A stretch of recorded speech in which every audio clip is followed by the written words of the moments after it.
some of the issues that I have seen over a long time with regards to Swedish companies and their thinking about the US market. I have a question now. Should I do this in English or in Swedish? English, please. Okay. Well, I think some of the slides are in Swedish. I think that most are.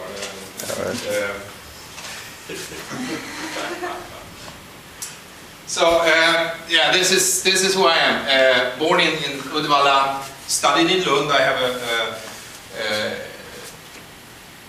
engineering in electronics and computer science from Lund, and then I came to Los Angeles. I worked for Swedish Science Office in Los Angeles, and this is 1983, and I never get back to Sweden after that. So I stayed in Los Angeles, been in Los Angeles half of my life now, more or less, and started a company, ESI TechTrans, which is a business development consulting company. We are advising and assisting Scandinavian companies to get into the US market, but we also work with US companies and get them established here in Sweden, and we do that as under contract with the government agency in Sweden, Invest in Sweden agency. I also started Eurovet Refund, where I'm chairman of the board. It's one of the, well, it depends on who you ask, but it's sort of number 2 in the United States in VAT refund activities. And then I'm a partner in Innovateur Capital LLC, the Nordic Opportunity Fund, that we're going to talk about later here. ESI TechTrans started with this when I left the Swedish Science Office. We're a small consulting firm. But today we probably work with a little over 100 companies, Scandinavian companies into the US market. And through Invest in Sweden agency, we have established 47 American companies here in Sweden, generating some 2,000 jobs. And then about 1.5 years ago, together with my friends here, we started talking about the Nordic Opportunity Fund within the Innovateur Capital. John is going to talk about Innovateur Capital later on, so we split this in 2 parts. One thing that Marianne from Technopool often brings up is the Swedish paradox, as they call it, and this is that the Swedish innovation doesn't really get out of Sweden; it stays in Sweden, and maybe it goes to Denmark and Norway. But a lot of enormously good innovative ideas doesn't really seem to get traction here. And 5 years later, there are other people around the world that sort of come up with similar ideas who actually make it fly. And it's not necessarily so that Swedes are ahead of their time. I think it actually are other reasons why this invention doesn't really leave Sweden. It's one of the things is speed. Things go much faster today in the world, and in Sweden it seems to still be a little slow when you are in this startup mode. It's like a process that you have to do everything in a serial fashion. In the United States, you do that in parallel. You should put a lot more resources, a lot more time into your startup. In the US, usually you are a team, a number of people, and when you get your first money, the idea is that you staff up the company so you actually can move forward very, very quickly. I don't see that here in Sweden. It's still sort of the 1 or 2 people they have to struggle along for another year or 2.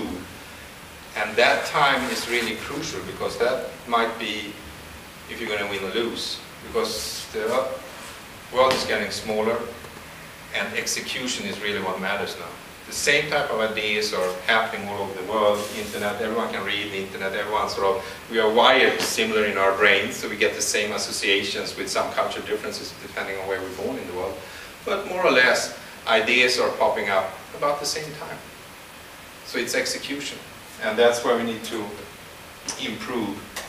So one thing is in the beginning of starting a company, this is how usually I see boards for startup companies. There's a lawyer, there is some CPA or similar type of person. There is a high level, if it's a IT mobile something. There's a high-level Sony Eriksson guy that sits on the board, right? And looks very good, but it's totally useless for an entrepreneur. Totally wrong. That's not what you need as an entrepreneur. Absolutely not. If you need a lawyer, hire the lawyer and do the job he's supposed to do. That, you know, he shouldn't be on the board. Same thing with your CPA. Hire them, bring them in, pay for them. Not on the board. What you need on the board is other entrepreneurs, other people that have done this before. You know, you need hands-on people, and that is one belief we have in our fund, and John's going to talk about that much more. Sort of hands-on, done-that people. That is what you need as an entrepreneur on your board, because they're part of your team. They're supposed to do things for you. They're not supposed to sit there and be a police that sort of checks if you met the financial plans or whatever. We all know that whatever plan you have when you start is not what's going to be at the end. It's going to change. That we all can agree on. How it's going to change, well, that's up to you and your board. So this is really, you know, what you want to put into your board. And with regards to angels and VCs, money is one thing, but as a startup, that is not the most important. There's one out of a list of 10 things, and it's not the number one thing that you need. You need a lot of advice, you need a lot of help, assistance. You need people who can go and open doors for you and make things move forward and deliver to you things that you then can execute on. That's how you make these things happen. So now we're going to go over and talk a little about why a Swedish company then was started and got going doesn't really make it into the US. And I put together a top 10 list about what I've seen over these 20 years as Swedish culture, Swedish behavior, Swedish thinking that is actually detrimental to getting into the US market. There is a reason for why here in Sweden it's, oh, so US, that's really scary, you know, heard so many horror stories about how it is, and then we get sued also in the US, so we don't want to be there, right? That's really scary. And I usually say, well, if it's so scary, how come that there is more startups in the US per capita than anywhere else in the world? There is probably processes and ways to handle this scary situation, right? But I think that one reason for this, and I've taken me 20 years to start to get down to why do we think like this in Sweden? You know, why do we have this idea that it's scary and I'm going to get sued and I'm going to get fooled and all that stuff? Well, it dawned on me actually quite recently when I was asked about some suggestions for having a it's a famous Swedish halfway governmental agency that sits in Stockholm that has a purpose of helping companies to export. And they put seminars together, right? And I got asked within clean tech about some comments about they were going to start a big new project going to happen next year. And then it dawned on me that we've been working our fund with clean tech companies from Skåne over the last 3 years and brought them into the US market and got them going over in California. And this seminar, they were going to have a speaker from the Environmental Protective Agency in the United States. They were going to have a speaker from the Underwriters Laboratory, and then they were going to have a lawyer. Okay, so start with a lawyer. So an American lawyer flies over here. You know, he's there to sell. Of course he's going to tell you it's terrible. Of course he's going to picture is going to be like, man, if I don't hire this guy, you know, I'm going to die when I put my foot on the ground in the US. So, okay, and then EPA, man, I'm a startup, I have this fantastic gadget who sort of can make energy so much more efficient than anything else.